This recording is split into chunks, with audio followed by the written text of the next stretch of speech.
জুলাইয়ের পক্ষে না দাঁড়ালে, আপনারা সংস্কারের পক্ষে না দাঁড়ালে, আপনারা নতুন বাংলাদেশের পক্ষে না দাঁড়ালে আপনাদেরকেও ছুঁড়ে ফেলে দিবে, এই দেশের জনগণই ছুঁড়ে ফেলে দিবে। যারা জুলাইয়ের বিপক্ষে দাঁড়িয়ে গেছে তাদেরকে হাসিনার মতো করেই ছুঁড়ে ফেলে দিবে। কারা জুলাইয়ের পক্ষে ছিল, কারা জুলাইয়ের বিপক্ষে দাঁড়িয়ে গেছে, হাসিনা ছিল, সেই চেয়ারটা বদলে গিয়ে আরেকজন এসছে। কোনো কিছু দিয়ে আপোষ করব না, কোনো কিছুর বিনিময়ে আপোষ করব না। আমরা নির্বাচনের জন্য সব কিছু আপোষ করেছি। জুলাইকে মুছে দেওয়ার চেষ্টা করছে। ইতিহাস বিকৃত অলরেডি শুরু হয়ে গিয়েছে। সরকার থেকে 5ই আগস্ট একটা প্রোগ্রাম আয়োজন করা হয়েছিল মুক্তিযুদ্ধ মন্ত্রণালয় থেকে। সেখানে কিন্তু এক দফার ঘোষক হিসেবে যে আমাদের এনসিপির আহ্বায়ক, আমার সম্মানিত আহ্বায়ক নাহিদ ইসলাম, তার নামটা কিন্তু সরিয়ে দেওয়া হয়েছে। তো এই আয়োজনগুলো আসলে আরও বেশি বেশি হওয়া দরকার, ইতিহাসগুলো আরও বেশি সামনে আসা দরকার। এবং কোন জায়গা থেকে আজকে আমরা এই জায়গায় দাঁড়িয়েছি, কোন দিনগুলো থেকে আজকে আমরা এই প্রোগ্রাম আয়োজন করছি, আজকে সরকার গঠন হয়েছে, আজকে আমরা বিরোধী দলে আছি, আমি সংসদে আছি, এগুলো কিন্তু আমাদের প্রতিনিয়ত মনে রাখতে হবে। এবং এই মনে রাখার জন্যই এই আয়োজনগুলো, এই যে বইগুলো, এগুলো তৈরি করা এবং সাংস্কৃতিক অঙ্গনে আরও বেশি, এই যে শিশুরা কি সুন্দর করে জুলাইয়ের গান গাচ্ছে, স্মৃতিগুলো মনে করছে, এটা আরও বেশি দরকার।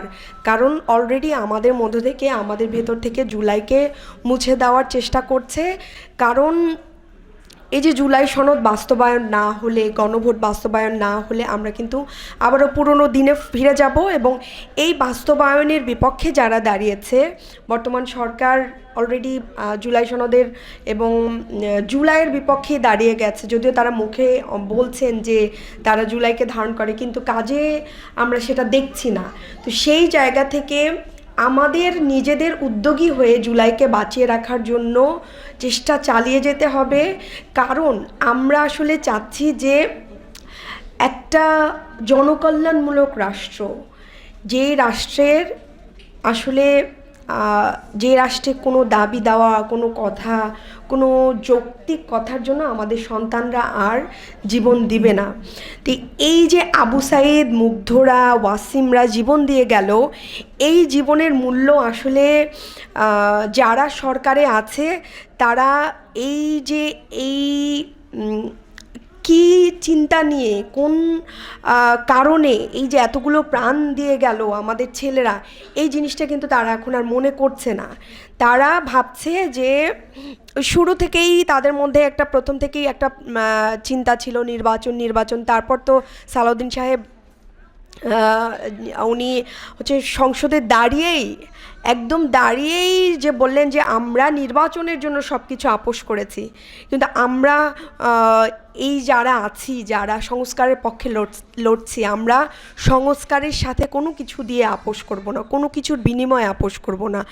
ওনাদেরই নেত্রী বেগম খালেদা জিয়া ছিলেন, যিনি সারা জীবন, তার জীবন যতদিন ছিল, তিনি কিন্তু সংস্কারের কথা বলে গেছেন। তিনি বলেছেন যে বাংলাদেশে যেদিন জনগণের সরকার আসবে সেদিন সংবিধান ছুঁড়ে ফেলবে। আমরা আসলে মূলত কি বলি? মূলত বলি যে আমাদের এই সংবিধান সংস্কার করতে হবে, আমাদের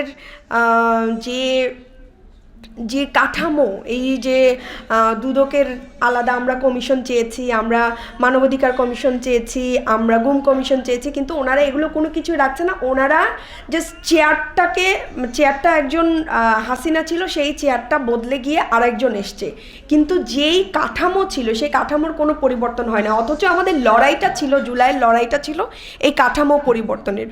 তো এই জায়গা থেকে এই কাজগুলো খুবই প্রশংসনীয়, এই উদ্যোগগুলো খুবই প্রশংসনীয়। এই যে আজকে আপনাদের যে স্মারক উন্মোচনের উদ্যোগ বা এই যে ইতিহাসগুলো তুলে ধরে রাখা, এগুলো খুবই প্রশংসনীয় উদ্যোগ। এগুলো আমাদের আগামী প্রজন্মের সামনে তুলে ধরতে হবে। এবং কারা জুলাইয়ের পক্ষে ছিল, কারা জুলাইয়ের বিপক্ষে দাঁড়িয়ে গেছে, এটা আগামী প্রজন্ম বুঝবে। এবং আমি আশা করছি যে আগামী প্রজন্ম যারা জুলাইয়ের বিপক্ষে দাঁড়িয়ে গেছে তাদেরকে ঠিক হাসিনার মতো করেই ছুঁড়ে ফেলে দিবে।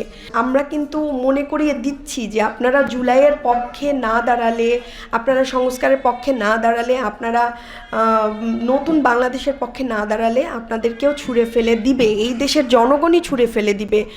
আর সেই দিন অন্তত এটা বলতে পারবেন না ওনারা যে আমরা ওনাদেরকে কখনো বলি নাই, বা আমরা ওনাদের কাজেও কিন্তু আমরা ডিস্টার্ব করছি না। দেখেন, সবাই অনেক সময় বলে যে আমরা বিরোধী দল খুব চুপচাপ হয়ে আছি, বিরোধী দল, কিন্তু আমরা কিন্তু অলরেডি তাদেরকে সময় দিচ্ছি।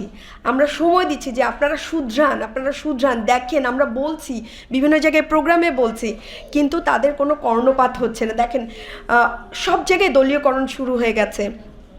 বিভিন্ন বিশ্ববিদ্যালয়ের হলগুলো কিভাবে দখল করার জন্য তারা পায়তারা করছে। গতকালকে তারা তাদেরই লোকজন নিউ মার্কেটে কিভাবে নিজেরা দলাদলি করে বেগম জিয়ার ছবি ফেলে দিয়ে, তারেক জিয়ার ছবি ফেলে দিয়ে, তো এইগুলো তো আসলে শুরু। নিজেদের যে সিস্টেম, এই সিস্টেমে নিজেরাই ডুবে মরবে। সো এই জন্য ওনারা যদি নিজেরা না শুধরায়, তাহলে তো ওনারাই ওনাদের সিস্টেমে পতিত হবেন। এবং ইনশাল্লাহ আমরা যে লক্ষ্যে আমরা যাচ্ছি, আপনারা হতাশ হবেন না। আমাদের ইনশাল্লাহ আল্লাহ বিজয় দিবেন, এবং আমরা এই দেশকে একটা কল্যাণমূলক রাষ্ট্রে ইনশাল্লাহ আমরা কল্যাণমূলক রাষ্ট্রে পরিচালনা করার সুযোগ ইনশাল্লাহ আমরা পাবো। এবং আপনারাও সেটা দোয়া করবেন, আমাদের জন্য দোয়া করবেন, যেন আমরা ন্যায় এবং ইনসাফের পথে থাকতে পারি, আমরা মানুষের জন্য কাজ করতে পারি, এবং সততার সাথে মানুষের পাশে দাঁড়াতে পারি।